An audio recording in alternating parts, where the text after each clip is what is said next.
ఏం చేయబడ్డాడు అంటే ఆ నోవహు ఓడలో భద్రపరచబడ్డాడు.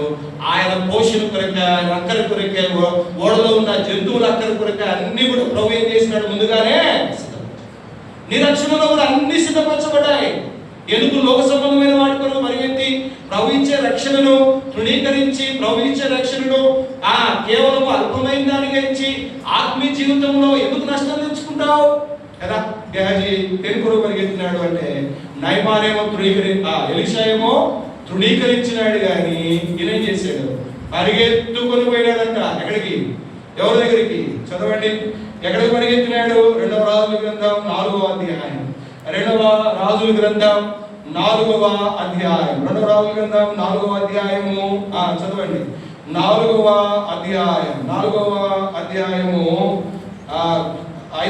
2వ రాజుల గ్రంథం 5వ అధ్యాయం 5వ అధ్యాయము 20వ వచనం. అంతటా దైవజనుడైన ఎలీషాకు సేవకుడు గెహజీ సిరియలు వాడిని నయమాను తీసుకుని వచ్చిన వాడిని అంగీకరించుటకు నా యజమానికి మనసు రాకపోయింది, కానీ యెహోవా జీవంతోడు నేను పరిగెత్తుకొని పోయి అతన్ని కలుసుకొని అతని అంత ఏదైనానో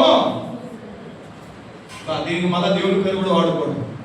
ఏమంటా ఉన్నాడు? యెహోవా జీవంతోడు కదా. అందుకే మనకు ఆ లోక సంబంధమైన దాని మీద మన ఆశ, మన కోరిక, మన యొక్క దృష్ట, మన యొక్క ఏం చెప్పవచ్చు దాని మీద మనకు తీవ్రత ఇవన్నీ లోపల నిండిపోయి ఇంకా ఏం చెప్తామంటే దేవుడు ఇచ్చినాడండి, దేవుని ద్వారా వచ్చినాయండి కదా. సౌలు ఏమన్నాడు?